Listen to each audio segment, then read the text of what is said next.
Malam itu Tarjo dan Wanto cuma ingin berburu tokek. Tapi apa yang mereka lihat di desa kosong, masih menghantui mereka sampai sekarang. Udara terasa dingin menusuk, angin berhembus pelan membawa aroma tanah basah. Tarjo sibuk menyiapkan senter dan karung, sementara temannya, Wanto, masih duduk di teras sambil merokok. "Jo, jadi malam ini ke desa kosong itu?" tanya Wanto dengan nada ragu. Tarjo menoleh, wajahnya serius tapi berusaha santai.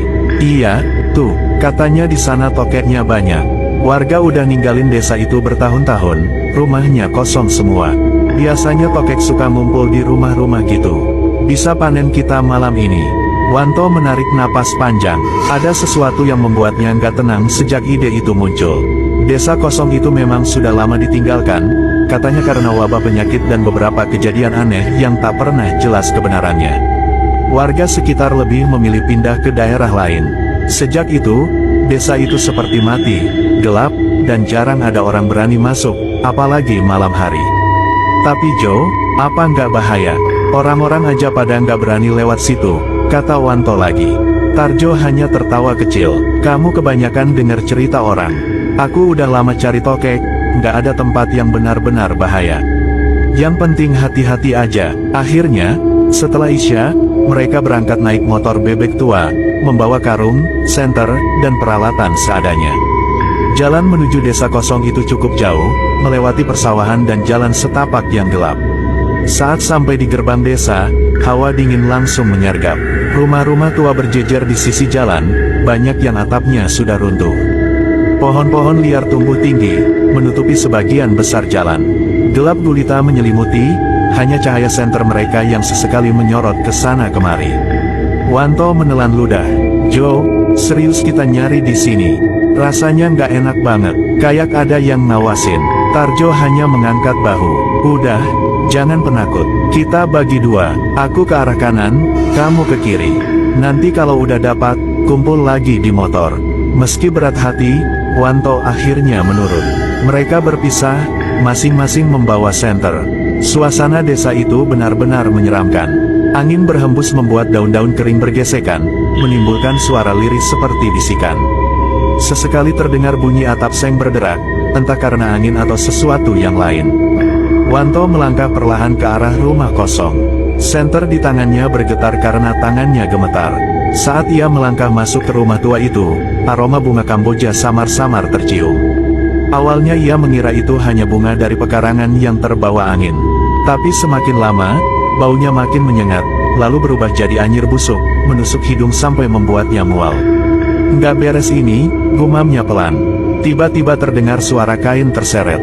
Bruk, bruk, seperti sesuatu yang berat melompat pelan. Wanto menyorotkan senter ke arah halaman. Dan di sanalah ia melihatnya. Sosok putih berdiri tegak di depan rumah.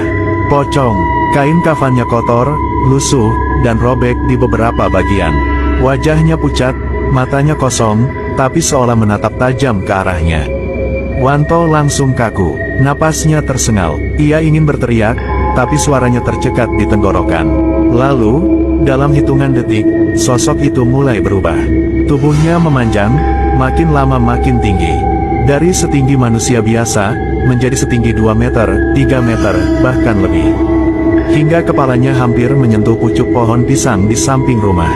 Wanto hampir pingsan melihat pemandangan itu. Pocong itu bukan pocong biasa. Inilah yang disebut orang-orang sebagai pocong wedon, sosok abnormal yang ukurannya bisa setinggi pohon. Makhluk itu bergerak pelan. Dari mulutnya, cairan hitam kental menetes, jatuh ke tanah, seketika bau busuk semakin menusuk, bercampur dengan aroma anyir darah. Wanto tak tahan lagi. Dengan sisa tenaga, ia menjerit sekeras-kerasnya. "Tarjo!" Suara itu menggema ke seluruh desa kosong. Tarjo yang berada di sisi lain langsung berlari menghampiri. Begitu melihat pocong menjulang tinggi di depan Wanto, Tarjo pun terperanjat. Tubuhnya lemas, tapi ia menarik tangan Wanto. "Lari tuh, cepat!" Mereka berdua berlari terbirit-birit, meninggalkan karung dan peralatan begitu saja. Nafas Tarjo tersengal, Wanto bahkan nyaris jatuh saat berusaha naik ke atas motor. Namun saat Tarjo menoleh sekilas ke belakang, jantungnya seolah berhenti berdetak. Di tepi jalan desa yang gelap dan dipenuhi ilalang, sosok itu masih berdiri. Tingginya menjulang, Kain kafan kusam menutupi tubuhnya yang kurus kaku. Pocong wedon itu hanya diam. Kepalanya miring sedikit, matanya kosong menatap lurus ke arah mereka. Tak ada teriakan, tak ada lompatan, hanya tatapan hening dari kejauhan, seolah-olah kehadiran Tarjo dan Wanto telah mengusik sesuatu yang seharusnya tidak mereka ganggu. Tarjo dan Wanto berlari menuju motor. Tangan Wanto gemetar hebat saat mencoba menyalakan motor. Tarjo sampai harus membantunya. Mesin motor meraung, lalu mereka melesat meninggalkan desa kosong itu. Namun selama perjalanan, mereka berdua masih merasakan sesuatu. Bau busuk itu seolah ikut terbawa angin, mengikuti mereka sepanjang jalan, membuat Wanto sesenggukan ketakutan di boncengan. Sesekali motor oleng karena Wanto yang duduk di boncengan menangis dan ketakutan setengah mati. Setelah beberapa kilometer, barulah mereka berani menoleh ke belakang. Desa itu sudah jauh, gelap tertelan malam. Tidak ada lagi sosok pocong menjulang tinggi. Hanya keheningan yang menakutkan. Sampai rumah, Wanto langsung terduduk di lantai. Wajahnya pucat pasi, tubuhnya gemetar tanpa henti. Tarjo berusaha menenangkan, tapi malam itu Wanto terus menangis. Matanya kosong, seolah bayangan pocong wedon masih ada di depan matanya. Keesokan harinya, kabar menyebar ke tetangga. Orang-orang melihat Wanto tidak keluar rumah. Hari demi hari, hampir seminggu penuh, pintu rumahnya selalu tertutup rapat. Ada yang bilang Wanto kena sawan karena diganggu makhluk gaib. Ada juga yang percaya pocong wedon itu sempat meludahi tubuhnya, membuatnya jatuh sakit. Tarjo hanya bisa terdiam setiap kali orang membicarakan itu. Ia sendiri melihat dengan mata kepala betapa mengerikannya pocong wedon itu. Dan ia tahu, apapun yang menimpa Wanto, semuanya bermula dari desa kosong itu. Setelah seminggu, Wanto mulai terlihat keluar rumah, tapi wajahnya tampak berbeda. Tubuhnya lebih kurus, sorot matanya seperti kehilangan nyali. Ia menolak setiap kali ada yang mengajak kembali ke desa kosong. "Jo, jangan ajak aku ke sana lagi," katanya suatu sore. Suaranya pelan, tapi tegas. "Aku nggak peduli di sana tokeknya banyak. Aku nggak mau lihat itu lagi. Aku masih bisa tenang walau hasilnya sedikit kalau nyari di kampung sendiri. Tapi kalau harus ke sana lagi, aku nggak yakin bisa pulang hidup-hidup." Sejak itu, Wanto benar-benar berubah. Dia tidak pernah mau melewati jalan yang mengarah ke desa kosong, apalagi masuk ke dalamnya. Setiap malam, ketika angin membawa aroma bunga Kamboja, ia buru-buru menutup pintu dan jendela rapat-rapat, seolah takut makhluk setinggi pohon itu datang kembali menemuinya. Tarjo pun hanya bisa menghela napas.